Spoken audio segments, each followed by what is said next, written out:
사이버 보안에 관한 EU의 RED 위임 규정을 소개하는 웨비나에 오신 여러분들 환영합니다. 저는 튜브슈드 코리아의 사이버 보안 전문가 김범석 팀장입니다. 이번 웨비나에서는 먼저 RED 규정의 개요를 살펴보겠습니다. 그런 다음 RED를 준수하기 위해 기술적으로 무엇을 할 것인지에 대해 자세히 살펴보고요. 마지막으론 테스트가 어떻게 수행되며 RED를 준수하였다는 증명이 어떻게 이루어지는지 살펴보겠습니다. 네, 먼저 RED 무선 장비의 지침의 개요를 보시겠습니다. 먼저 RED가 무엇인지에 대한 설명입니다. RED는 2016년도에 시행된 무선 장비 지침 Radio Equipment Directive입니다. 그리고 이 지침은 무선 장비에 적용되기 때문에 무선 파장을 방출하거나 수신하는 모든 전기 또는 전자제품에 적용됩니다. RED의 준수는 표준이 아니라 필수 요구사항에 대해서 하는 것입니다. 물론 적용 가능한 유럽연합의 조합표준이 있는 경우에는 그 조합표준을 준수함으로써 자동으로 적합성이 추정됩니다. 그러나 그런 표준이 없는 경우에도 RED의 필수 요구사항을 준수하여야 합니다.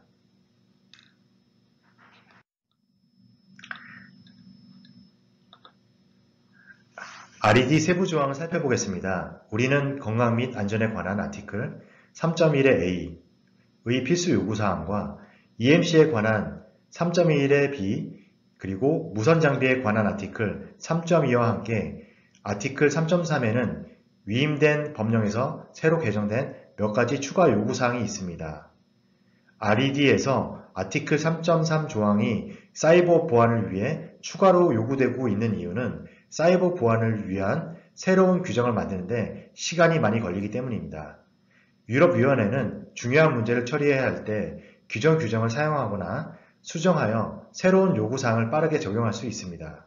예를 들어 유럽위원회는 2022년도에 긴급전화에 대한 요구사항인 RED 아티클 3.3G를 추가하고 현재 사이버 보안에 관련해서 아티클 3.3 DEF를 추가하였습니다. RED의 사이버 보안이 추가된 이유는 무엇일까요? 한 발 물러서서 생각해 보겠습니다. 사실 2020년부터 2030년까지 EU 디지털 10년을 위한 EU 사이버 보안 전략이 있습니다. 그리고 그 목표는 유럽 제품에 대한 위협으로부터 보호를 강화하는 것입니다. 그리고 이러한 사이버 위협으로부터 제품을 보호하기 위한 한 가지 방법은 무선 제품에 의무적인 요구사항을 도입하는 것입니다. 앞으로 사이버 보건력에 관한 법률과 추가 규정이 유럽에 나올 수는 있지만 지금은 RED에 중점을 두겠습니다. 따라서 EU의 사이버 보안 전략에 따라 사이버 보안에 대한 RED의 시행은 아티클 3.3의 DEF를 통해 이루어집니다. 이제 사이버 보안 조항이 강제화되는 타임라인을 함께 살펴보겠습니다. 이 조항은 2022년 1월에 시행되었고 초기 강제화 날짜는 2024년 8월로 예정되었지만 2023년에 1년 미루어져 2025년 8월로 연기되었습니다. 앞서 살짝 말씀드렸는데요. RED는 조합 표준이 있다면 이를 통해 준수될 수 있습니다. 현재 이러한 조합 표준은 CEN 세넬렉이라는 표준 그룹에 의해 작성 중입니다. CEN 세넬렉의 목표는 2024년 6월에 조합 표준을 발표하는 것입니다. 2024년 6월은 RED가 강제화되는 날짜로부터 약 1년 전인데요. 일단 이 조합 표준에 대한 초안이 2024년 1분기에 어느 정도 윤곽이 잡힐 것으로 예상하고 있습니다. 여기에 아직 CEN 세넬렉에서 발표하는 조합 표준이 공식 규정이 되기 위해서 이 표준이 EU 공식 저널에 공표되어야 하는 절차가 남아 있습니다. 표준이 공식 조합 표준으로 정해지고 의무 날짜 사이에 약 1년 미만의 시간이 남아 있습니다. 이것이 제조업체에게는 1년 이내에 새로운 표준에 부합하는 제품을 만들어야 하는 매우 짧은 시간이 될 수 있기 때문에 큰 부담으로 다가올 수 있습니다. 그래서 조합 표준에 대한 온라인 표준이 이용 가능하기 전에 제품이 준수되었음을 어떻게 증명할 것인지에 대한 첫 번째 단계는 인증기관이 본질적 요구사항을 고려하고 위험평가 및 EN 30364와 같은 이용 가능한 표준에 대한 실험을 통해 제품이 RED 적용 범위 내에 있는지 여부를 확인할 수 있도록 하는 것입니다.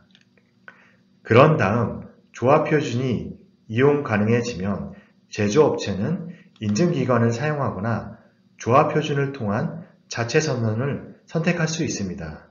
현재 조합 표준은 3개의 조항을 위한 3개의 표준으로 정해질 예정입니다.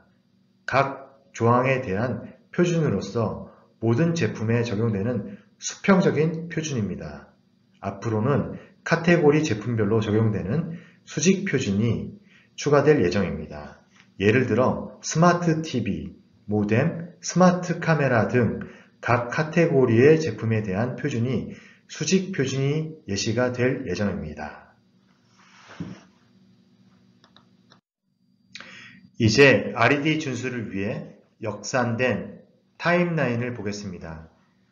2025년 8월에 EU 시장에 출시되는 모든 제품은 RED를 준수해야 합니다.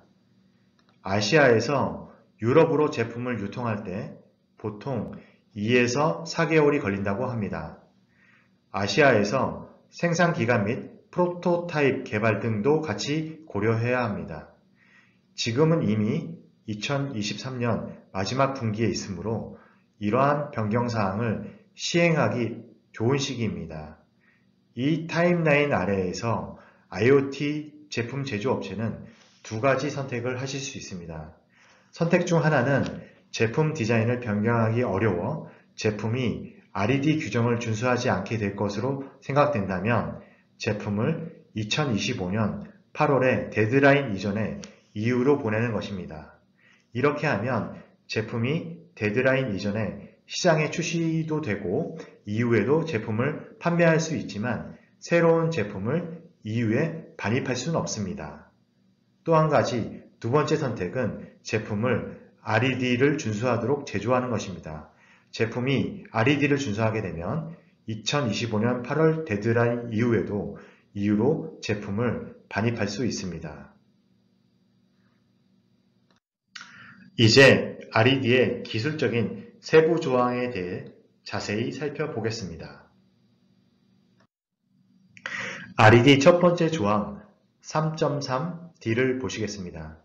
이 조항은 무선 장비가 네트워크 기능을 손상시키지 않아야 하고 네트워크를 남용하여 서비스의 상태를 손상시키지 않아야 한다고 규정합니다.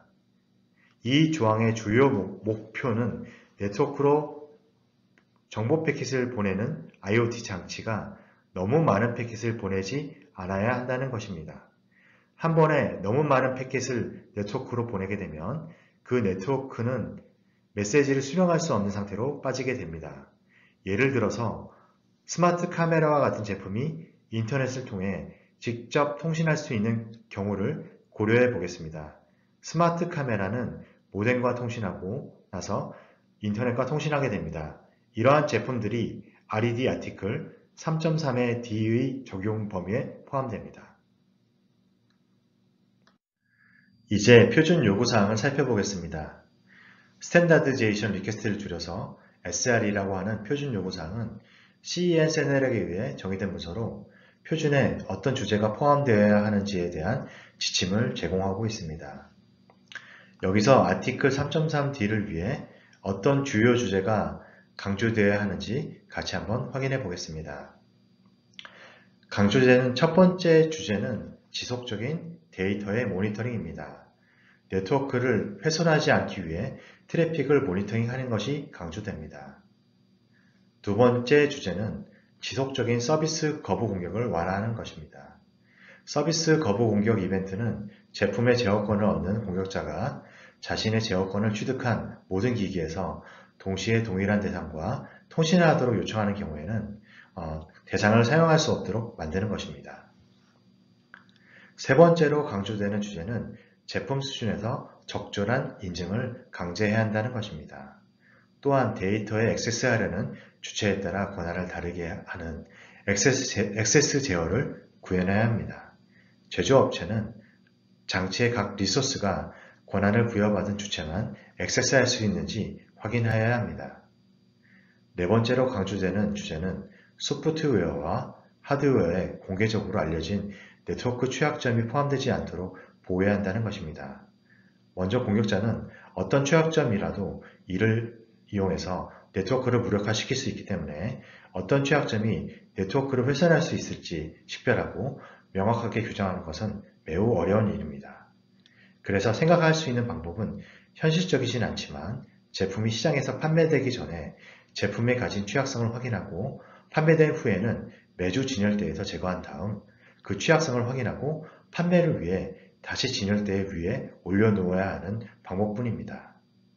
이 방법은 현실적이지 않기 때문에 CEN-CNLEC에서는 이 주제에 대해 EU위원회와 논의하여 제품이 최초 업데이트를 가지고 있거나 제품이 처음 부팅될 때 업데이트를 확인하는 방법을 이 요구사항을 준수하는 방법으로 허용하기로 합의하였습니다. 이 요구사항을 준수하기 위해서는 장치의 업데이트, 특히 보안 업데이트를 수행할 수 있는 능력이 있어야 합니다. 이것이 네 번째와 이어지는 다섯 번째 주제였고요. 마지막 여섯 번째 주제는 노출된 공격 표면을 보호한다는 것입니다. 이 요구사항들을 준수함으로써 장치에서 제공되는 리소스를 보호하고 네트워크를 훼손하는 등의 공격을 방지할 수 있습니다. 화면에 보시는 것과 같이 이 조항의 적용 범위를 살펴보면 아티클 3.3 DEF에서 의료기기는 적용 대상이 아닙니다. 그리고 아티클 2와 F에서는 민간항공, 전자도로 통행 시스템 및 자동차는 적용 대상이 아니지만 아티클 3.3D에서는 적용 대상입니다. 이제 아티클 3.3.2를 살펴보겠습니다. 이 조항은 개인 데이터와 사용자 또는 구독자의 개인정보를 보호하기 위한 안전장치의 통합에 관한 것입니다. 적용 범위를 살펴보면 무선 장비로서 개인 데이터 또는 트래픽 데이터, 위치 데이터를 처리할 수 있는 장비에 적용됩니다. 무선 장비이면서 인터넷과 통신하지 않더라도 보육용 제품, 어린이를 위한 장난감 또는 사람을 위한 웨어러블 장비는 적용 범위에 포함되고요. 무선 장비로서 개인 데이터 처리와 인터넷에 연결될 수 있는 경우에도 적용 범위에 포함됩니다.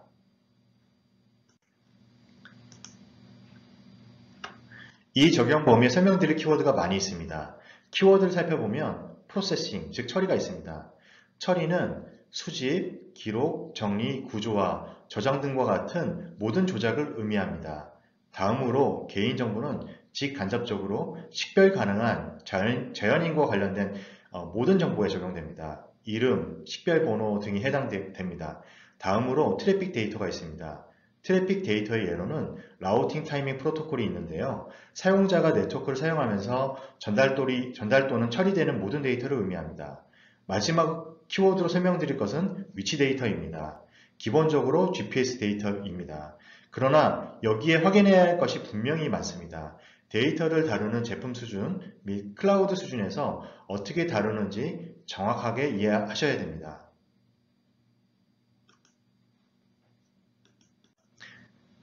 이렇게 복잡하게 설명한 조항의 목표는 사용자의 개인정보를 보호하는 것이 목표입니다. 처음 사용 시에 사용자의 고유 자격증명으로 변경해야 하는 경우 공장 기본 자격증명, 즉 기본 암호를 가지는 것으로 이 조항을 구현할 수 있습니다. 이 슬라이드에서는 앞서 말씀드린 것처럼 유럽위원회가 조합 표준을 구조화하려고 하고 있는 아티클 3.32에 대한 표준 요청을 살펴보겠습니다. 첫 번째로 개인 데이터의 안전한 저장 및 통신이 필요함을 볼 수 있습니다. 다음으로 D조항에서 강조되었던 적절한 인증 및 액세스 제어, 알려진 공개 취약점을 가지고 있지 않은 소프트웨어 및 하드웨어, 안전한 소프트웨어의 업데이트, 노출된 공격 표면 감소 등의 주제가 다시 나타나게 됩니다. 반면 아티클 3.32에서 새로 강조되는 주제들이 몇 가지 있는데요. 먼저 개인정보 보호에 영향을 미치는 내부 활동을 모두 기록해야 한다는 것입니다. 대부분의 경우 로깅이라고 하는 내부 활동 기록은 제품에서 수행되지 않는 작업입니다. 이 부분이 제조업체에게 큰 변화가 될 것이라고 여겨집니다. 다음으로 사용자가 저장된 개인 데이터를 쉽게 삭제할 수 있어야 한다는 것입니다. 이것 또한 현재 시장에서 대부분 이루어지지 않는 것이 일반적입니다. 그러나 개인정보 보호 부분에서 핵심 규정 중에 하나인 EN 303-645를 예를 들면 똑같이 사용자 입장에서 쉬운 개인 데이터 삭제를 지원할 것을 요구합니다. 마지막으로 데이터 보호와 개인정보에 영향을 줄 수 있는 변경사항을 사용자에게 알릴 것이 요구됩니다. 이제 마지막 조항입니다. 이 조항은 금전적 부정 행위로부터 사용자를 보호하기 위한 조항입니다. 조항의 범위를 살펴보면 사용자가 금전 및 통화 가치가 있는 재화 또는 가상통화를 이체할 수 있게 하는 무선 장비입니다. 금전의 의미는 매우 자명하기 때문에 가상통화를 살펴보면 예를 들어 비트코인과 즉 암호화폐와 같은 것들이 통화 가치를 가지고 있기 때문에 가상통화로 사용되고 있습니다. 다음으로 통화 가치가 있는 재화는 여러 의미를 가질 수 있는데요. 예를 들어 전자레인지와 같은 요리용 기기가 있다고 가정해 보겠습니다.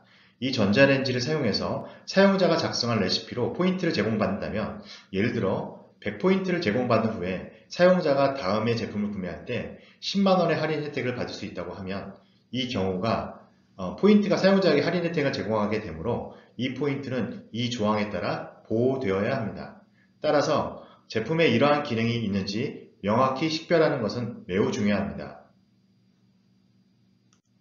이 요구사항은 직접 또는 간접적으로 인터넷에 연결되는 제품에 적용됩니다. 따라서 이 조항을 준수함으로써 장비를 통해 이루어지는 금전적 거래를 보호하고 이 조항을 구현한 예시로 공격자가 거래 당사자들 간의 통신을 캡처하여 제품의 정당한 사용자인 것처럼 다른 사용자에게 통신을 시도하는 리플레이 공격을 방지하는 토큰을 당사자들 간의 통신에 심어두는 것들이 있습니다. 금전적 부정행위 또는 사기에 대한 보호를 위한 표준 요청을 살펴보겠습니다. 이전 항목들과 기본적으로 동일하게 먼저 금융 데이터의 안전한 저장 및 통신이 요구되고 적절한 인증 및 액세스 제어 그리고 하드웨어 및 소프트웨어에 공개적으로 알려진 취약점이 없어야 한다는 것이 요구됩니다. 또 안전한 보안 소프트웨어 업데이트가 요구되고 노출된 공격 표면을 보호할 것이 요구됩니다. 이전 아티클 3.32에서와 마찬가지로 재무나 금전 데이터에 영향을 미치는 내부 활동을 기록해야 한다는 것도 요구됩니다. 앞서 타임라인에서 말씀드렸듯이 지금까지 말씀드린 조항들에 대한 조합 표준은 현재 센세넬락에서 초안으로 작성 중입니다. RED에 추가되는 3개의 조항에 대해서 각 조항마다 1개의 표준이 있습니다. 인터넷에 연결되는 무선 장비에 적용되는 D항이 있고요. 인터넷에 연결되는 무선 장비를 비롯해서 어린이에게 사용되는 무선 장비, 장난감 무선 장비, 웨어러블 무선 장비에 적용되는 두 번째 E항이 있고 금전 거래를 처리하는 인터넷 무선 연결 장비에 대해 적용되는 세 번째 F항이 있습니다. 계속 말씀드린 대로 이 조항에 대한 조합 표준은 현재 초안으로 작성 중이며 2024년 6월에 사용 가능할 것으로 예상되고 있습니다. 이제 RED와 관련해서 자주 나오는 질문들을 함께 살펴보겠습니다. 먼저 첫 번째 질문은 Delegated Regulation, 위임 규정 RED를 의미하는데요. RED가 2025년에 이미 설치된 제품에도 적용되는지 여부에 관한 것입니다. 여기서 이해해야 할 주요 개념은 시장에 제품을 출시하는 것입니다. 예를 들어 제품이 아시아에서 유럽 시장으로 들어오고 제품은 먼저 통관을 거치고 처음 창고에 보관됩니다. 통관을 거치고 처음 창고에 보관되는 것이 시장에 출시하는 것입니다. 일단 제품이 시장으로 들어가면 여러 유통업체를 거쳐 상점에 도착하고 최종 사용자에게 제공됩니다. 이것이 제품이 시장에 출시된 뒤에 공급되는 과정입니다. 따라서 각 개별 장비는 시장에 출시될 때마다 무선 장비 지침 RED를 준수해야 합니다. 예를 들어 제조업체가 가지고 있는 이 스마트 카메라가 RED 지침을 준수하지 않은 경우를 살펴보겠습니다. 이 스마트 카메라의 첫 번째 분량이 2025년 4월에 시장에 출시되었다면 요구사항을 준수할 필요가 없습니다. 그리고 RED 준수가 강제화된 뒤 1개월 후인 기존 2025년 4월에 출시한 동일한 스마트 카메라를 2025년 9월에 출시한다 하더라도 9월에 출시하는 이 스마트 카메라의 두 번째 분량은 시장에 출시할 수 없습니다. 이 내용은 시장에 출시하는 개별 제품에 대해 RED를 어떻게 적용할지 이해하는 데 매우 중요한 원칙입니다. 하지만 2025년 4월에 출시된 RED를 준수하지 않은 제품이 RED 강제화 시점인 2025년 8월 이후로 시장에서 판매가 되는 것에는 문제가 없어서 그 후로 수년 동안 판매할 수 있습니다. 제조업체 여러분들께서는 앞으로 유럽 시장 진출 전략을 세우실 때 이 부분을 명확하게 이해하시는 것이 중요합니다. TVC도가 고객국으로부터 받은 다음 질문은 제품을 2025년 8월 1일까지 RED 규정을 준수하도록 준비할 수 없는 경우 어떻게 될까요? 라는 질문입니다. 답변은 매우 간단합니다. 제품의 규정을 준수하지 못하면 시장에 내놓으면 안 됩니다. 시장에서 규정을 준수를 감시하는 여러 주체들이 EU와 각 회원국별로 있는데요. 먼저 ADCO RED라고 하는 RED에 따른 행정협력그룹이 EU 수준에 있습니다. 독일, 프랑스, 스웨덴 등 각 회원국의 국가별 감시 주체도 시장 감시를 수행하고 EU 시장에 투입된 제품이 규정을 준수하는지 확인합니다. 여기서 제품이 규정을 준수하지 않는 것으로 밝혀진다면 수입업체 또는 제조업자에게 벌금이 부과될 것이기 때문에 RED가 강제화된 시점 이후로 RED 규정을 준수하지 않은 제품을 출시하는 것은 굉장히 조심해야 하는 사안입니다. 다음 질문은 제조업체가 RED 준수에 대한 자체 선언을 수행할 수 있는지 아니면 인증기관을 통해 인증을 받아야 하는지 여부입니다. 앞서 말씀드린 바 있는데요. 중요한 개념은 EU 공식 저널에 인용된 조합표준이 있는지 여부에 따라 다르다는 것입니다. 현재로서는 EU 공식 저널에 인용된 표준이 없기 때문에 센셀렉에서 준비 중이어서 아직 기다려야 합니다. 준비가 되면 조합표준은 공식 저널에도 인용될 예정입니다. 일단 조합표준이 제공되면 제조업체는 자체 선언을 수행할 수 있습니다.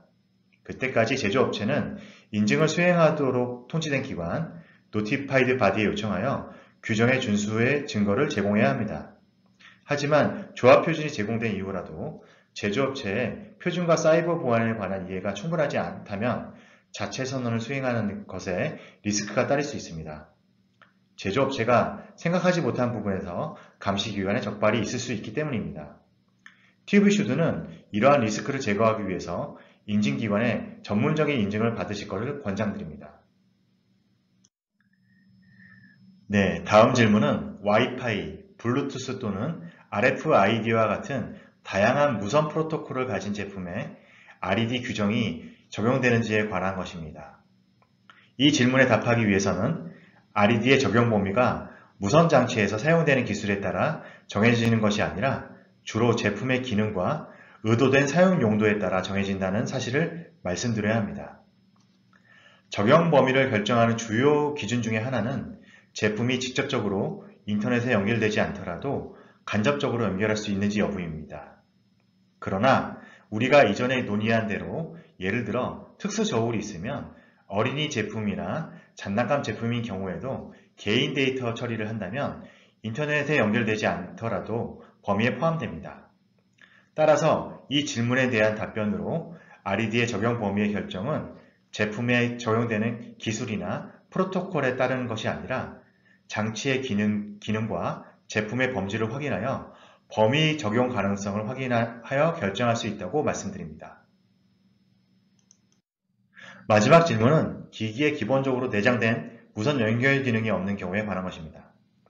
예를 들어 와이파이 카드가 없지만 제품에 USB 포트가 있어서 이 제품에 무선 어댑터를 연결할 수 있는 경우를 생각해 보겠습니다. 답변은 상황에 따라 다른데요. 먼저 이 어댑터가 제품과 함께 판매되는 경우가 있습니다. 이 경우에는 예를 들어 이 제품의 포장에 포함되어 판매될 수도 있고 이 제품의 사용 설명서의 사용 목적의 어댑터를 추가하거나 사용할 수 있다고 기재해 둘 수도 있습니다.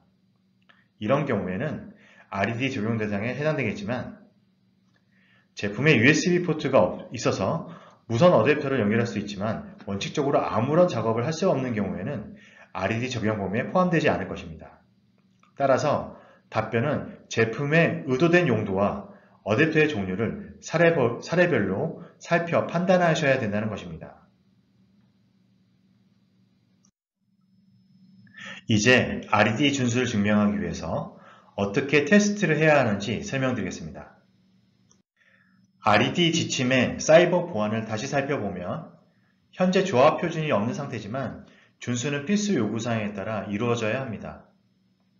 이때 당연히 조합 표준이 없기 때문에 제조업체로서는 제품을 어떻게 준비하고 준수에 가까워질 수 있는지에 대한 질문을 하게 됩니다. 그래서 이 질문에 대한 저희 튜브슈드의 조언은 당연히 전문 엔지니어와 상의하고 사례별로 평가를 받는 것입니다. IoT 제조업체의 분야별로 어떻게 대응할 수 있을지 간략하게 설명드리겠습니다.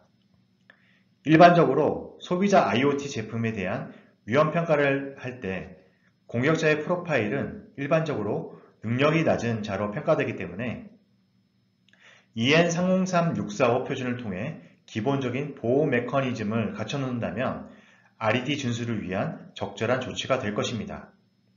다음으로 프로페셔널 IoT 장치로 사무실에서 사용하는 프린터나 사무실에서 사용하는 청소 로봇과 같은 IoT 시스템에도 EN303645가 RED를 준수하기 위한 사이버 보안 조치의 좋은 시작점이 될 수 있습니다.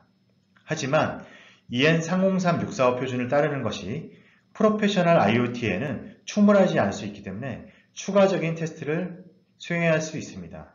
다음으로 제조업에서 사용하는 산업설비, 예를 들어 제조업에서 사용하는 생산라인 등에는 일반적으로 IEC 62443 산업보안표준으로 RED 준수를 위한 보안 조치를 진행하게 됩니다. 마지막으로 텔레콤 IoT 장비 또는 ICT 등 매우 복잡한 장치 및 중요한 장치에 대해 공통 기준 평가를 수행하거나 사례별로 위험한 평가를 수행하여 RED 준수를 위한 보안 조치를 취할 수 있습니다. EN303645는 빠르게 RED 요구사항을 충족할 수 있는 표준입니다. 그 예시로 기본 범용 비밀번호, 취약점 보고 방법, 소프트웨어 업데이트, 안전한 저장소 등이 있습니다. 이전 세션에서 살펴봤기 때문에 이번 세션에서는 빠르게 넘어가려고 합니다. EN303645 표준과 관련해서 질문이 있으시면 Q&A 세션이나 튜브슈드에 직접 문의 주시면 정확하게 답변 전달해 드리겠습니다.